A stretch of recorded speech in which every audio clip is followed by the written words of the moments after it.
change of plan. Hindi kami natuloy nila Josh on Point tsaka ni Sadaw yung meeting namin sana ngayon. Hindi natuloy, so we proceed. Kasama ko si Wada ngayon. Nandito kami ngayon sa Pansit Kabagan dito sa lugar namin. Mga aalmusal tanghalian mo namin. Tangin na yung ano dito, yung isang tropa dito. Par, pakita mo yung B1 mo, par. B1 yan, oh. Tangin na, 20k na ngayon yan. Shoutout po. Ayun, okay, Direk. Kami si Direk. Eh, nasama pa. Naka B1. Yan, tambay ka B1, oh. Pati nga ako, par. Ayun, oh. B1 yan. 20k market price niyan ngayon. Ayun na, solid. Kaso Di pa. ano ito eh. Yung... Re-restore lang yan. Tama po. Di pa. Kapicture na kami, boss. Tangina, solid, naka B1. 20k yun. Hindi ako updated pero alam ko nasa 20k yun.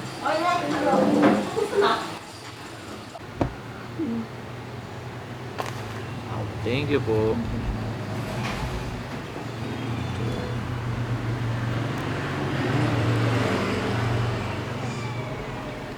Kaya mo namin, par.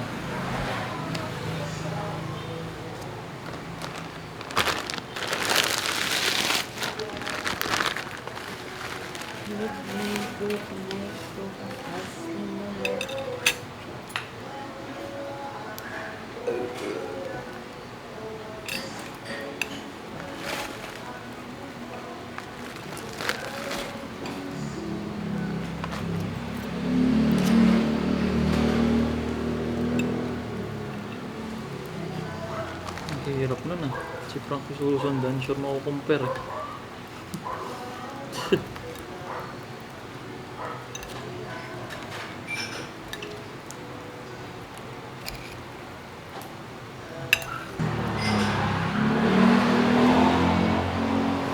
Nakaka-pressure yun ah.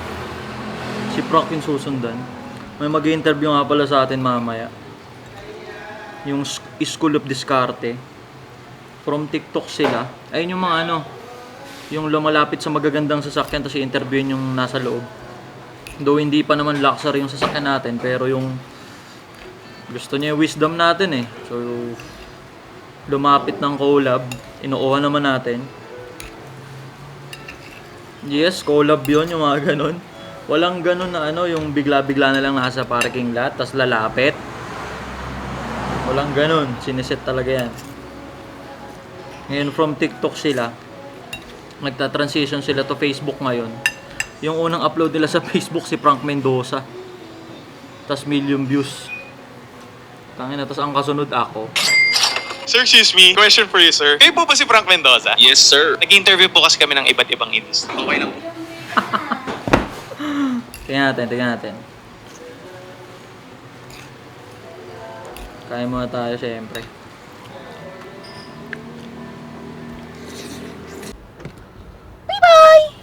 Login ko ba?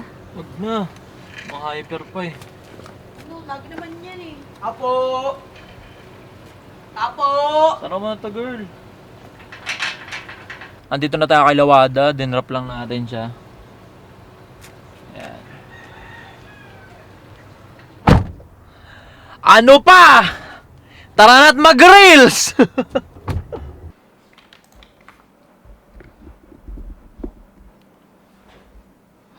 Andito na ulit tayo ngayon sa bahay. Matik! Reels again. So, gagawa lang tayo ng reels.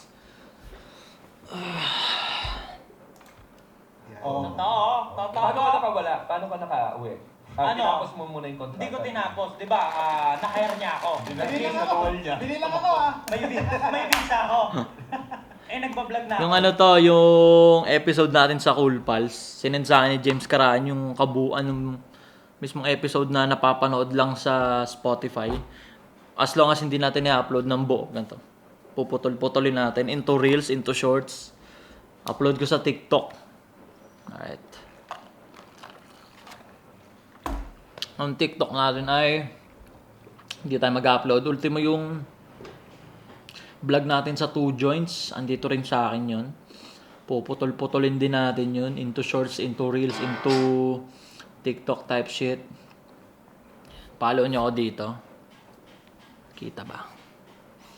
Follow nyo ako sa TikTok. Ito yung TikTok ko, guys. Kita ga? Ayan. Gawa na muna ako ng mga reels dito, par. Tara, punta tayo ng Sabano dahil nandyan na si... Ano bang pangalan niya sa page? School of Discarte. Right. Interview niya tayo. 5 minuto lang naman, tas sobrang liwanag. 5 minuto lang naman yun. Mabilis na mabilis lang. Fast cutting type shit. Tas ang liwanag pa rin. Ang atake dito na sa... Yan. Tara, punta tayo sa Sabano.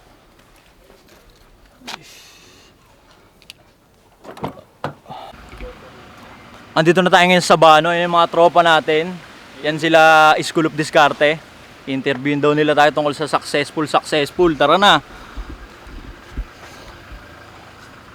Saan? Diyan tayo? O sige.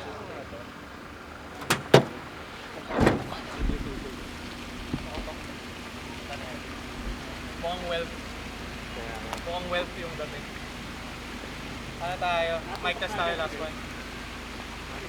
Mic test tayo.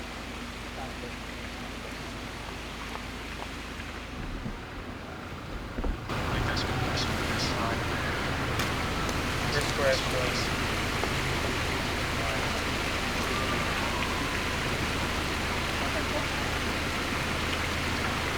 Angas naman yan. Bal mo? Sa cellphone. Bigay sa akin ni mga ate. Tuloy-tuloy natin ito ng anong industry, gano'ng kalaking followers, tapos paano niya na-handle yung ganito. Okay, sige, go. Tapos saka tayo mag-pause. Saka natin. Sa mga hindi po nakakalam, sir, ano po yung industry? Personal branding, content creation,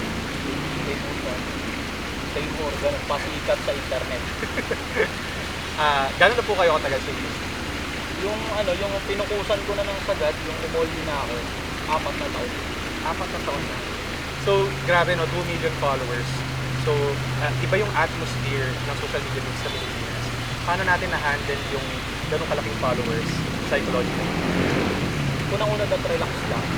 Kasi ako yung pinakabobo sa amin. Kung magkakasama kami ng 2 milyon, ako yung pinakabobo. Kasi kung ako yung pinakamatalino, yung 2 milyon yun, hindi talaga kami magkakasundo yun. So, be open lang. Relax lang. Kung ano yung mga suggestion nila, yung mga sinasabi nila, pinakikinggan ko. Ano magtulis-tulis yung community na. Dapat hindi talaga pataasan. Dapat pinapantay natin yung sarili natin. Kasi yun talaga tayo. Yeah. Okay. Okay. Ganda nun? Inang ganda na, di ko na kaya ulitin yun. Kaya nang pinapaulit nila, di ko na kaya. Nabalag pala si Sabi, ito isa pa daw sabi ni Col, di ko na kaya pa. Kaya kasi pudong eh. Hindi pa na Hindi na kontra pa na una. Hindi ko na kaya yung pre. Sabi ko kanya. Hindi na record sa pa daw. Next week. Okay, Na-record ba? Di ko kaya ulitin yun. Tuloy-tuloy, ganda. Kaya nga pag ano par, content Ganda ko par. ng dulo, nagulat ako doon. Kung Mas napapanood maganda yung, yung pair. Mas maganda yung connection. yung content ko par, diba nakaupo lang ako. Yung 4 minutes na yun, 2 hours yun, naka-record yung sensor. Oo. Hindi ka naubusan. Eto, matagal na akong pinagmamak niyan kasi nakagano. tapos biglang gaganon? Hindi pala siya nakasaksak ng maigi. Walang audio. Ito, Yung topic ko na yun, next week na ulit yun. Kasi di ko na siya kaya ulitin. Hindi ko nalinap yun. Ayoko na nito. Ayoko na yan. lakas. Okay ka ba doon? Masaya ka ba? Solid ako dun. Kasi Ikaw, may gusto mo bang ipasok sa content? wala naman. Ito, nakaano kasi ako, nasa YouTube na kasi yung pinipenetrate ko ngayon. Tapos na kami nila tropa. Mukhang masaya naman sila doon. Solid. Okay ba yung pagbiyahe nyo? Lalo pa Kasi ang layo nito eh. Tayo. Okay lang? Galing kaming kainta. Okay. Pero solid boss ato. Mukhang sulit naman daw yung pagdayo nila dito. Yun lang muna. Tapos na tayo doon sa Sabano. Sobrang solid nun mga yon. Mga kapitbahay pala, tropa sila ni Frank Mendoza. Kaya pala iba yung aura nila. Abangan nyo yun sa School of Discarte na TikTok tsaka Facebook page. School of Discarte. Sana maayos yung mga pinagsasabi natin kasi alam niyo naman tayo, pure freestyle tayo lagi. Sana okay yung mga pinagsasabi natin doon. Balik muna tayo sa bahay, syempre. Reels na naman.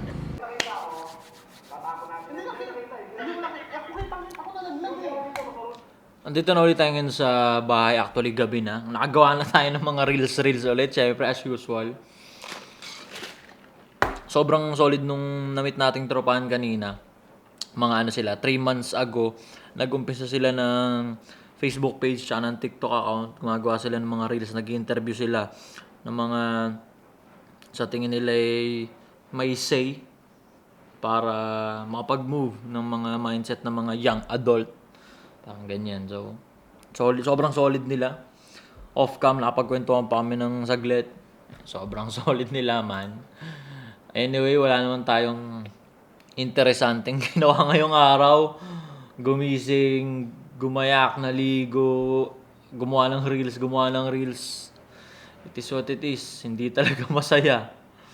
Anyway, magbabasa muna tayo ng mga comment. Mga comment nyo sa previous vlog natin. Kahapon. Malamang, previous vlog nga eh. Kahapon yun. Sabi ni Carl Louis Contreras 3572.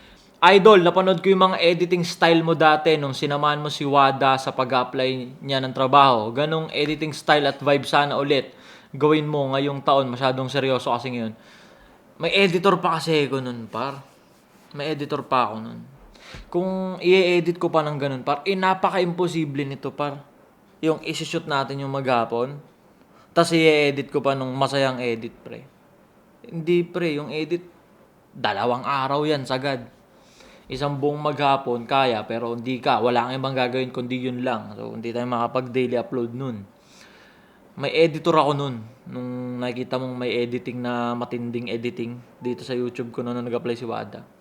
Ngayon, tayo lang. 1-man team tayo ngayon. So, kung i-edit pa natin to, hindi nyo masusubaybayan yung araw-araw. Pero soon yan. Kuha tayo ng editor para mas alright, di ba? Masyadong seryoso kasi ngayon, totoo. Kasi hindi na sa atin uso ang makipaglaro. Side ng puta. Sabi ni Kevin De Leon 1355. Ikaw lang masaya sa trabaho mo, ato. Yeah. Actually, nakikita niyo naman sobrang boring ng daily ko, 'di ba? Sobrang boring na nangyayari sa akin sa araw-araw, pero mas pinipili kong magkaroon ng joyful na energy, positive na energy kasi nga ikaw ang may control sa sarili mo. Pag sinabi mong hindi ka masaya sa trabaho mo, nababad trip ka sa trabaho mo, ang lungkot ng trabaho mo, ay yung enerhiya talaga ang ma-acquire mo. Kaya kung ako, legit, real talk, sobrang boring ng neto, di ba? Nakikita nyo naman ginagawa, gumigising, gagawa reels, upload. Di ba? Kita nyo naman. Di ba? Ngayon ako, syempre, para magtuloy-tuloy, kailangan kong tulungan yung sarili ko. Di ba? Kailangan kong enjoyin. Di ba?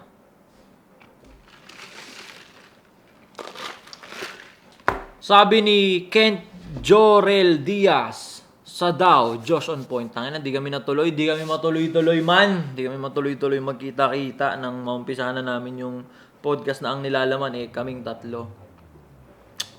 Pero sana magtagpo-tagpo na yung mga schedule namin kasi ako gusto ko nang maumpisahan yun kasi sobrang solid nun kung tutuusin lang. Kung tutuusin lang talaga.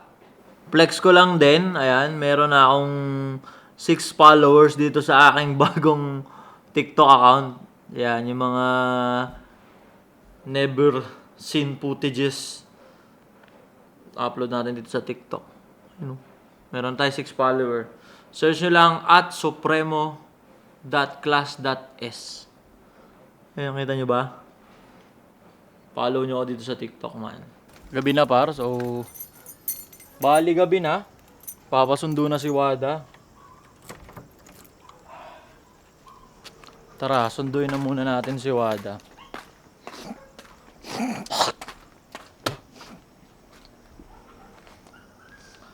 Papasundo siya eh. Sasakyan niya yung gagamitin natin, syempre. Hindi pala nakalakton po.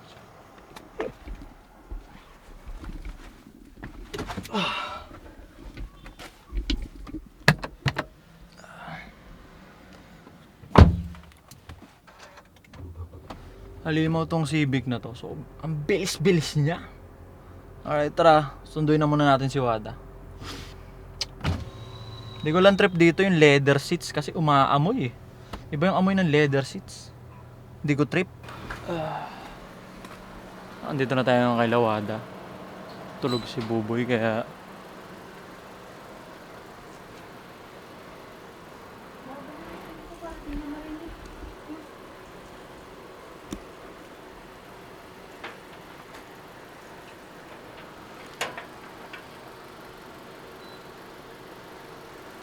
Tulog eh. Kakatulog lang. Hindi na tulog na dati. Wala na, gising na yun. Hindi, pinasaraan ko. Boom! 10 followers na tayo, man. Nakikita nyo ba? Siyempre, hindi. Ayun, no? Mag-focus ka sa cellphone, huwag sa akin. Oh, kinang ina mo. Ayun. Focus ka. Ayun, no? 10 followers na tayo sa TikTok. Yan, kung makikita nyo, nakapag-upload na tayo ng liwanagan ulit natin. Kung mapapansin nyo, nakapag-upload na tayo ng una nating 7 short form. Yes, tama. Tama ang nasa isip mo, nagdagdag tayo ng gagawin. Magde-daily na rin tayo. 7 short form videos mula sa mga previous guesting natin ng mga podcasts. Tapos yung mga clips na hindi natin nailalabas sa Facebook and YouTube, upload natin dito sa TikTok. 7 short form per day dito sa TikTok. Yes, tama ang nasa isip mo, nagdagdag ako ng gagawin. Kasi kung mapapansin mo, napapansin ko rin, napapansin mo na puto parang ang repetitive nung daily ko, 'di ba? Paulit-ulit yung daily ko, yun at yun.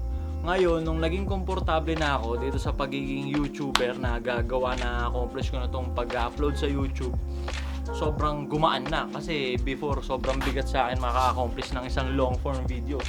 Pero pa 100 na tayo. So, hindi ko na inantay na umabot tayo sa 100 uploads dito sa YouTube. Though iniisip ko na pag nag 100 uploads na, siguro magdadagdag ako ng something na gagawin na magiging part din ng ating pagtagos sa kasikatan at pera. Yun nga yun, ito yun, yung TikTok. Tapos at the same time, YouTube Shorts. Kasi pare-parehas yan, isa format niyan. Pati Facebook Reels, yan isa format niyang mga yan. Tsaka IG Reels. Nagdagdag na tayo ng gagawin. Actually, ganun ang pag-atake. Pag may gagawin ka or may sisimulan kang something, check your resources. Araw-araw naman tayong gumagawa ng reels doon para doon sa paninda natin. So kung gagawa tayo ng reels, pang content sa TikTok, IG Reels, Facebook Reels, YouTube Shorts, hindi siya ganun magiging mahirap sa atin umpisan. Kasi nga, ginagawa natin yun araw-araw. Nagre-reels tayo para doon sa paninda natin. Get? So, ayun na naman yung concept ng padagdag, di ba? Nagdagdag na naman tayo ng gagawin. Kasi nga, hindi tayo kontento dun sa result ng ating current na ginagawa. So, nagdadagdag tayo ng nagdadagdag. Tsaka as you can see, tayo yung may control. Wala nang permission ng kung sino. Basta in-execute natin yung dagdag na naisip natin.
Pero ano kukuhain niya?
Dito na muna natin tatapusin tong